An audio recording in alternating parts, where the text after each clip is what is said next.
नमस्कार दोस्तों। तो क्या ज़बरदस्त शुरुआत हुई है बॉर्डर गावस्कर ट्रॉफी की पर्थ टेस्ट से India versus Australia test match में। और मैच देख करके तो सभी को मज़ा आ ही गया होगा। बाकी के जो मज़े हैं जो इकट्ठा करके आपको देना है, जिसने भी मिस कर दिया हो उसके लिए है ये वीडियो। तो हमेशा की तरह जैसे हम करते हैं कि पहले स्टैट्स की बात कर लेते हैं और उसके बाद जो भी मसाला होता है वो हम बाद के लिए बचा के रखते हैं। तो उसी तरीके से शुरुआत करेंगे, पहले स्टैट्स की बात करेंगे और उसके बाद करेंगे पॉइंटर्स की बात। तो सबसे पहले स्टैट्स की बात करते हैं। तो टॉस जीत करके बुमराह भाई ने डिसाइड किया कि हम बैटिंग लेंगे। हालांकि 150 पे ऑल आउट हो गए, जिसको देख करके ये तो बिल्कुल नहीं लगा कि ये सही डिसीजन है। लेकिन बैक ऑफ द माइंड जिस तरीके से प्रिपेयर हो करके आए थे इंडियन टीम के सारे क्रिकेटर्स, वो साबित हुआ कि उसी दिन उन्होंने 7 विकेट गिरा दिए थे ऑस्ट्रेलिया के। तो इससे ये तो ज़रूर साबित हो गया कि हम वेल प्रिपेयर्ड थे उस दिन और हम उसी तरीके से गेम में आगे बढ़े। जो ऑस्ट्रेलिया थी दूसरे दिन आते ही वो लोग 104 पे ऑल आउट हो गए और इंडिया को मिल गई 46 रनों की लीड। तो फर्स्ट इनिंग में इंडिया की तरफ से नीतीश रेड्डी ने बनाए थे 41 रन, पंत ने बनाए थे 37 रन और वहीं 26 रन केएल राहुल ने भी बनाए थे। तो इनकी बदौलत इंडिया का स्कोर था 150। और जब ऑस्ट्रेलिया ने 104 बनाए तो उनका हाईएस्ट, उनके में से जिस बैट्समैन ने सबसे हाईएस्ट बनाया था वो थे मिचेल स्टार्क, जिन्होंने 26 रन बनाए थे और 100 से ऊपर बॉल खेल करके बनाए थे उन्होंने।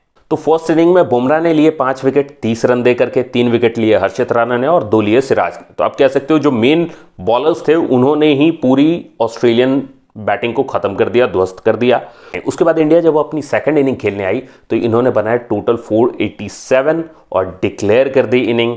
वहां सबसे ज्यादा यशस्वी जायसवाल ने बनाए, उन्होंने बनाए 161 रन और साथ ही आई विराट कोहली की सेंचुरी भी। जो लॉन्ग अवेटेड सेंचुरी थी वो आ गई और विराट कोहली नॉट आउट रहे।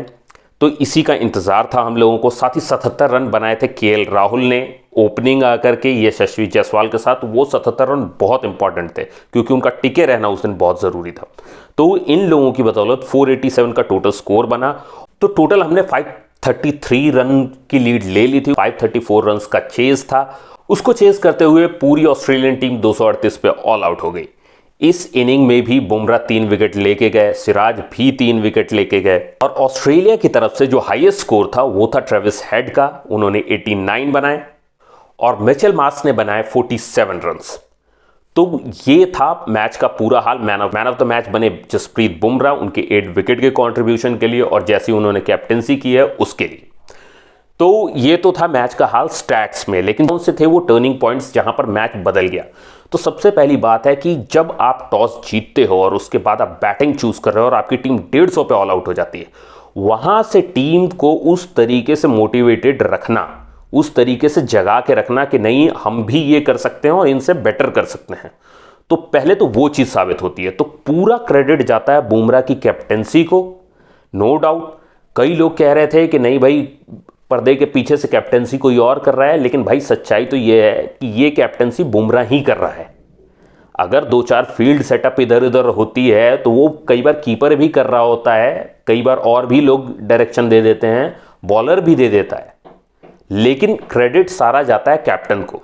क्योंकि इस तरीके से मोटिवेट करना टीम को और ये बना के रखना कि नहीं हम ये कर सकते हैं और उसके बाद सेकंड इनिंग में भी कर सकते हैं, तो ये बहुत बड़ी बात है। और क्रेडिट जाता है फिर अपने इंडियन बैट्समैन को, खास करके यशस्वी जायसवाल, केएल राहुल, विराट कोहली को, इन लोगों को। और साथ ही क्रेडिट जाता है नीतीश रेड्डी को भी, क्योंकि नीतीश रेड्डी ने जिस तरीके से फर्स्ट इनिंग में भी की है बैटिंग और सेकंड इनिंग में भी की है वो काबिले तारीफ था। मतलब उसको नकारा नहीं जा सकता है। तो फर्स्ट इनिंग में भी नीतीश रेड्डी ने 41 रन बनाए थे और सेकंड इनिंग में नॉट आउट 38 बनाए थे। तो नीतीश रेड्डी का भी बहुत इंपॉर्टेंट कंट्रीब्यूशन था। यशस्वी जायसवाल ने जो नॉक खेला भाई 161 का जबरदस्त नॉक खेला है, वो भी खास करके जब आप पहली इनिंग में डक पे चले जाते हो और उसके बाद अपने आप को उस तरीके से प्रिपेयर्ड रखना कि नहीं यार मैं कर सकता हूं और मैं एक बड़ा स्कोर खड़ा कर सकता हूं। तो सिर्फ 100 नहीं बनाया, 150 का मार्क भी क्रॉस किया।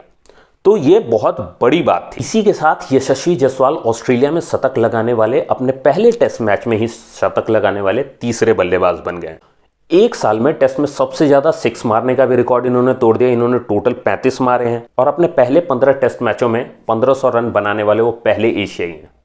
यानी कि वर्ल्ड में नहीं लेकिन एशिया में वो फर्स्ट हैं जिन्होंने 15 मैचों के अंदर अपने 1500 रन पूरे कर लिए हैं। तो ये बहुत बड़ा माइलस्टोन है। ये साथ के साथ ये साबित करता है कि वो बड़ी लीग के प्लेयर हैं, वो बड़े दौर के प्लेयर हैं, वो लंबे समय तक रहने वाले हैं टीम के साथ। लगभग 300 बॉलें खेल करके यशस्वी जायसवाल ने वो रन बनाए हैं, और हम सबको पता है यशस्वी जायसवाल को फास्ट खेलना पसंद है।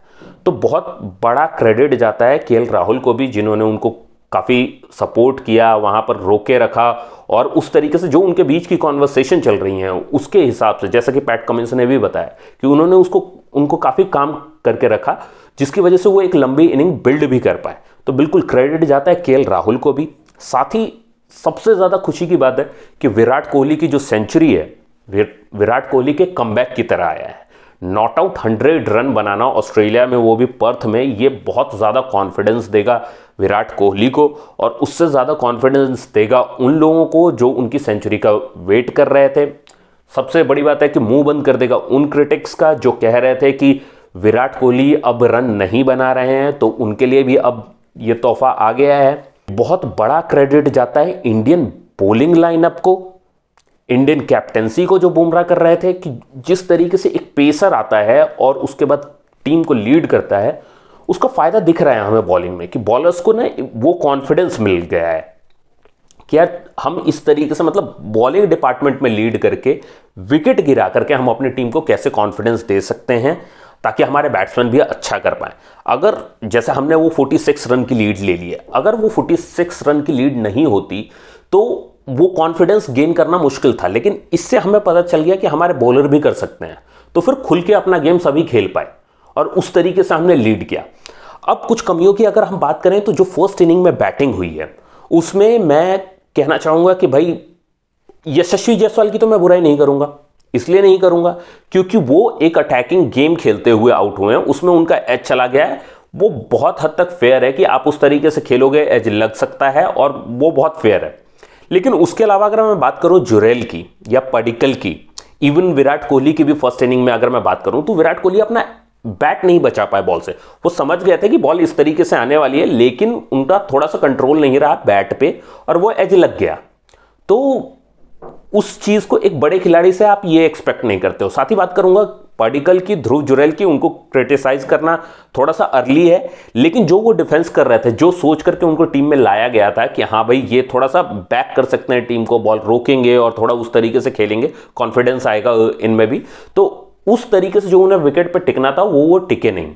सेकंड इनिंग की बात नहीं कर रहा हूं, फर्स्ट इनिंग की, जहां आप डिफेंस कर रहे हो और पूरी स्लिप सजी हुई है, पॉइंट तक लगा हुआ है, और वहां पर आप बल्ले का फेस खोल करके डिफेंस कर रहे हो, तो उसमें एज जाना बहुत बहुत कॉमन था, और उसी तरीके से वो आउट हुए हैं। तो बिल्कुल मतलब क्रिटिसाइज करना बनता है, बट अगर हम मैच जीत गए हैं तो जाहिर सी बात है उन्हें चांस मिलना चाहिए, और ताकि वो अपनी गलतियों को सुधार सके, वो साबित कर सकें कि एक दिन बुरा किसी का भी जा सकता है।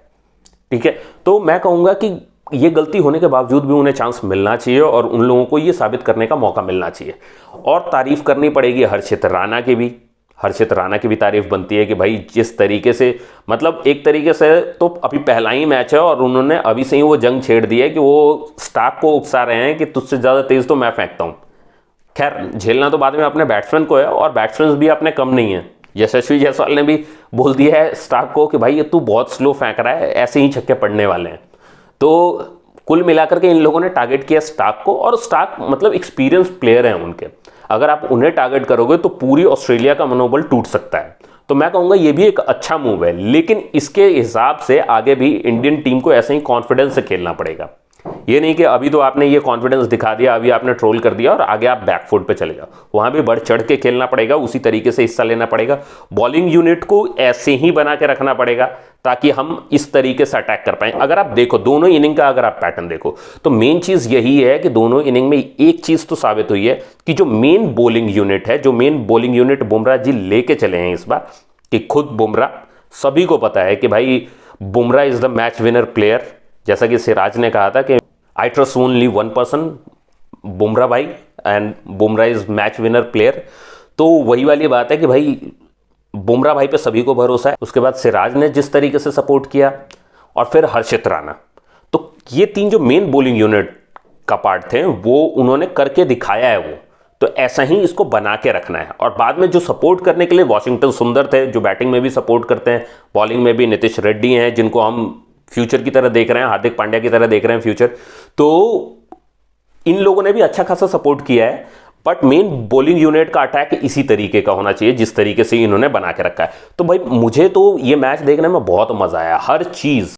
साथ ही जैसा कि कुछ लोगों को लग रहा है कि भाई रोहित शर्मा आएंगे तो गड़बड़ हो सकती है, भाई अभी भी बता दूं कि वाइस कैप्टन अपने बुमराह जी ही हैं, तो बॉलिंग यूनिट को वही लीड करने वाले हैं। और यार रोहित शर्मा पे इतनी जल्दी हमें होप खोने की ज़रूरत नहीं है।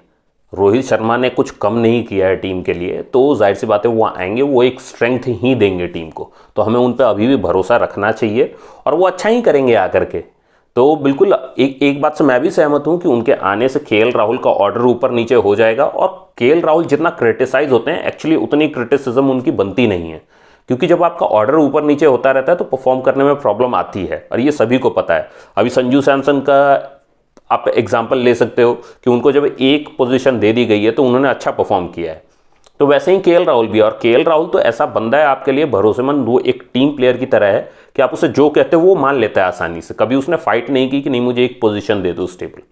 तो हमें इस बात को समझना चाहिए कि टीम को ना हमें टीम की तरह अभी देखना चाहिए, उन्हें बॉन्ड बनाने देना चाहिए वैसा। अगर केएल राहुल वैसे सपोर्ट कर सकता है तो वैसे सपोर्ट करना चाहिए, और रोहित शर्मा को भी चाहिए कि केएल राहुल को एक पोजीशन के लिए फिक्स करे, क्योंकि वो है वैसा टैलेंट और उसने प्रूव किया है, टाइम बाय टाइम उसने प्रूव किया है कि वो कर सकता है और उसने करके दिखाया।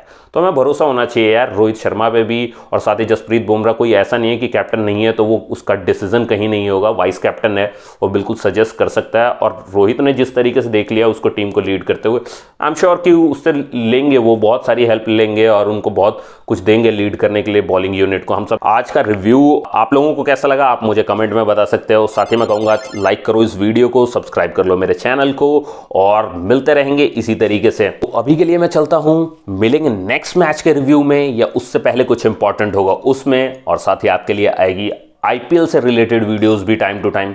उसके साथ ही मैंने कुछ लोकल क्रिकेट जो चल रहा होता है अपने आसपास, उन लोगों के भी कुछ रिव्यूज़ जानने की कोशिश की है, तो वो मैं आपको अलग से एक अलग वीडियो बना करके आप लोगों को दिखाना चाहूँगा।